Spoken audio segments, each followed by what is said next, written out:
Bag, I want the bag. Work my way from a garden to a track. Flip it from a track to a plot full of acres.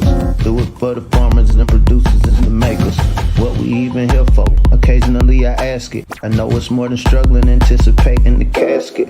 Reap what we sow, trying to fill up my basket. Life's a plantation, I self-law and master. Over the plot I've been granted on this planet. Now it's slanted, cause the chosen been supplanted. But if you overstand it, it was spoken. Fractured, but we ain't broken. Even though some would rather play the role of token, we growing. Black through the essence of a presence. We carry the blood of gods, we carry the mind of peasants. Rich black gardens, future look more like Eden. Multiply seeds like the seed banks in Sweden. Rep my planners on plan according to season. B1 code, switching it up is treason. Black power, family what we eat. Either we get fed or we feed. B1AG. Copyright disclaimer under Section 107 of the Copyright Act of 1976. Allowance is made for fair use for purposes such as criticism, comment, news reporting, teaching, scholarship, and research. Fair use is a use permitted by copyright statute that might otherwise be infringing. Nonprofit, educational, or personal use tips the balance in favor of fair use. B1AG family, welcome back. Welcome Black to the Garden. This is John Henry Harris, and this is B1AG. Here at B1AG, we focus at Black agriculture as it pertains to Black agricultural production, education, marketing, health, food, nutrition, and economics, all for the B1 family and for the B1 community. I hope this podcast finds you doing well. Farmer Brown will not be a part of this podcast, but he does send his well wishes. But I really just wanted to check in with you today, as there have been more movement with our Black farmers when it comes to the debt relief. We've been following this story very carefully. Back in March 2021, Congress passed the Emergency Relief for Farmers of Colors Act of 2021. This bill was meant to address and redress the admitted and proven decades of racial discrimination in USDA lending. Now, our Black farmers have been discriminated against when it comes to getting loans and just general services that the USDA provides. Now, since the bill was passed, the farmers, they never received their debt relief. And within the last 2 weeks, we've had 3 states file injunctions to block the debt relief, citing reverse racism. So today we just wanted to fill in the story, keep following the story. Still kicking the can. Tennessee judge joins the blocking debt relief effort for Black farmers. Here at B1AG, our Black farmers are our main concern. They are the lifeblood of our community, and they are the last gatekeepers, sacred gatekeepers of our generational wealth. Now, Chief U.S. District Judge Thomas Anderson has issued a national injunction that bars the Biden administration from enacting loan forgiveness, and this was approved by Congress in March. They're supposed to receive $4 billion. However, after the bill was passed, this $4 billion in debt relief that was earmarked initially for Black farmers, the words changed to socially disadvantaged farmers, who's definitely in socially disadvantaged. That definition reaches beyond the scope of Black farmers to include immigrants, American Indians, Asian, Alaska Native, Hispanic and Latino, and Pacific Islander. Even though the bill was made to address the systematic discrimination from the USDA enacted upon Black farmers. And now we have our third judge in Tennessee who has filed an injunction to block the debt relief for the Black farmers. This is very discouraging and disheartening because me and Farmer Brown, we talked about this and we called it from the beginning. It's just like they're playing kick the can. Congress passed the legislation, they passed the bill, and yet the implementation is just being stuck in the muck of the justice system as people continue to throw roadblocks and stop this debt relief, despite the fact that these black farmers have been underrepresented and left out in the cold when it comes to receiving any kind of help from the USDA. I like to play this for you just to rehash and just to give you more concrete information exactly about what our black farmers are dealing with. This is John Boyd as he talks to CBS about exactly the fight and the plight of our black farmers in this country. And I'm hopeful that the administration, in this case, President Biden, will hear my plea to sit down and speak to him about this. It looks as though if Secretary Vilsack had moved more swiftly to get the payments out to blacks and other farmers of color, the actual debt relief itself, we wouldn't be in this predicament right now.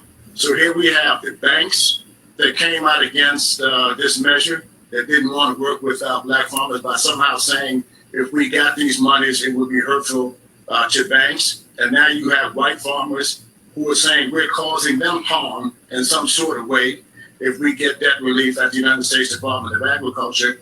And in reality, it's been white farmers who have been getting the debt relief the whole time. That they've gotten $500 billion, white farmers, in the U.S. Farm Subsidy Program.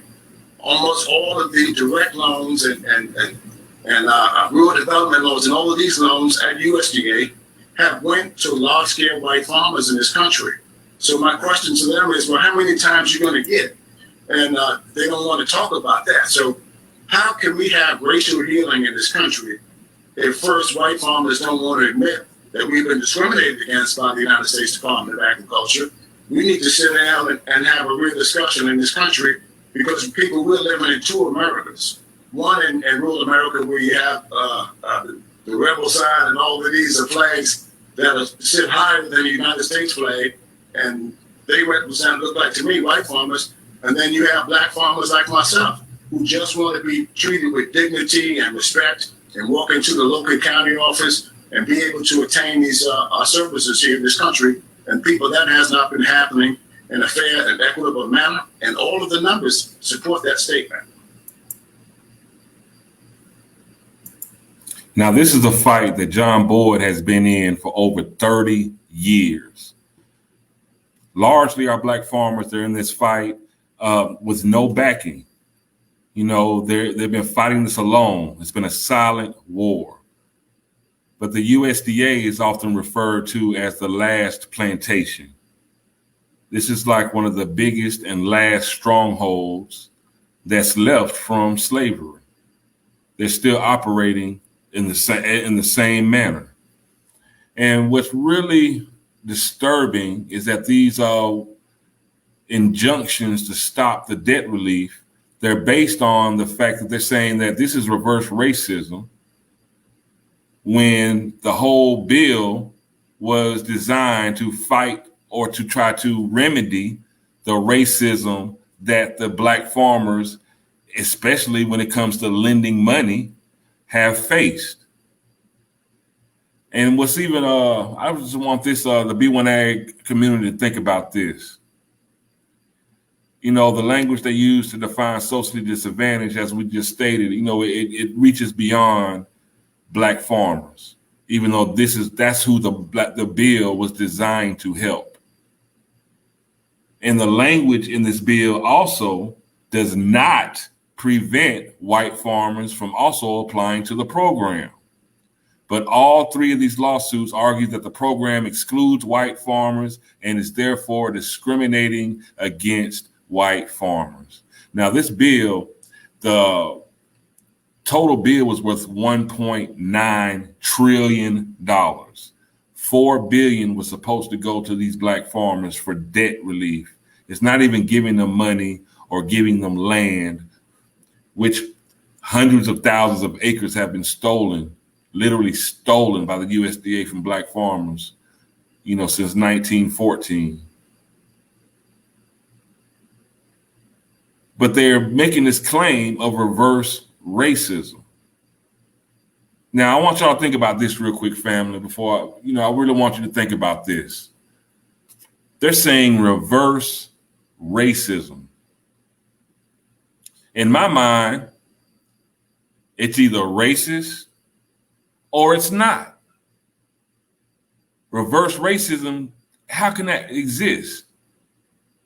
Now, if it's reverse racism, are you saying that inherently that if something is racist, that it's coming from a person of non-melanated character being enacted on somebody who is melanated? It's a funny thing. Reverse racism. If this bill was racist, it's just a racist bill, which it is not. But they're claiming reverse racism.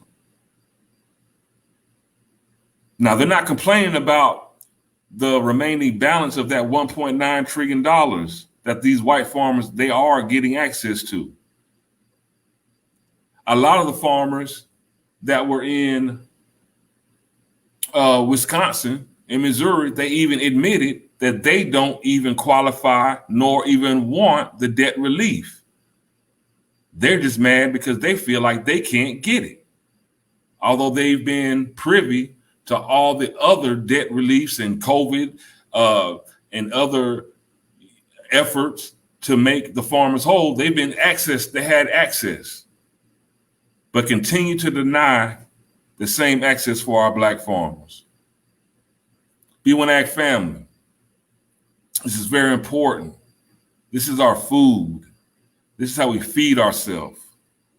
If they're denying our black farmers access to be equitable, if they're denying our farmers access to be productive, that in fact hurts the overall production of food in this country, period. The West is under a mega drought.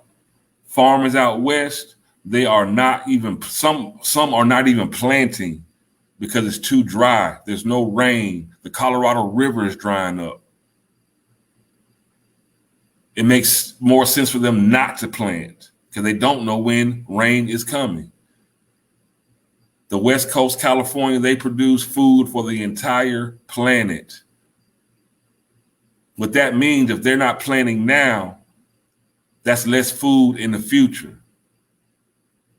It only behooves the country, this administration, the USDA, to do what they can for these black farmers because food shortage is coming.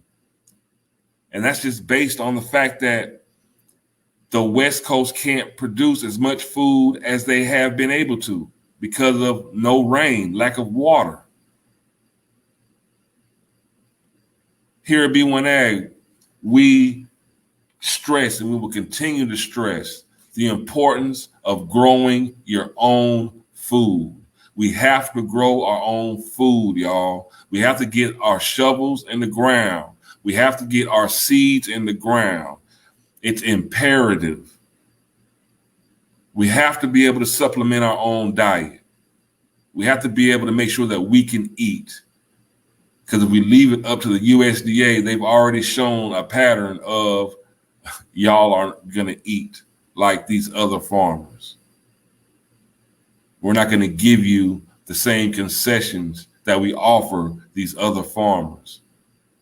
So we need to grow harder. Everyone who can hear me, healthyblackfood.com. Go to healthyblackfood.com. Sign up for the program. It is engaging. It is educational. It is practical. Learn how to grow your own food. Sign up at healthyblackfood.com. It's that important. Also, subscribe to B1AG, the Daily Bread Podcast on YouTube. Just put B1AG Daily Bread Podcast in the search bar. Subscribe. Like and share the content. Like and share the content. Let's have this discussion. Let's make this discussion wider, bigger for everyone. We have to make sure that food stays a priority. You know, by 2040, they're projecting that 60% of the world's meat supply is going to be fake meat, fake foods. If you care about eating real food, if you care about making sure that you and your family eats the most organic, healthy, real foods, join us at the B1AG Daily Bread Podcast and let's talk about it. And we don't just talk about it, we grow about it. So we'll continue to follow this story. We'll continue to expose the plight of our Black farmers. We're going to continue to champion our Black farmers and Black producers as they continue to fight to do what they just know how to do and what their purpose in life. And that's to provide for the people of this planet, to give us nourishment and sustenance. Hey, y'all. Like I said, we'll continue to talk about this. I know Farmer Brian MC definitely has a lot he wants to weigh in on this situation. But Tennessee, they've become the third state to block the debt relief effort for Black farmers. And it looks like just more and more states, as time goes on, they're going to continue to kick the can to slow up the process of this debt relief. And while they're slowing up the process of this debt relief, that's less food being produced. And in the end, you're going to see the results on the prices, increased prices in the grocery store, less availability and diversity of produce in the grocery store. And all signs are pointing towards food shortage. So let's get busy, y'all. HealthyBlackFood.com. This is B1AG, and here at B1AG, we always stress, if you really, really want to know something, learn how to grow something. Be prosperous. I hope you have all the love you can stand in life. Let's be abundant. Let's be diligent. Let's grow harder. Peace out.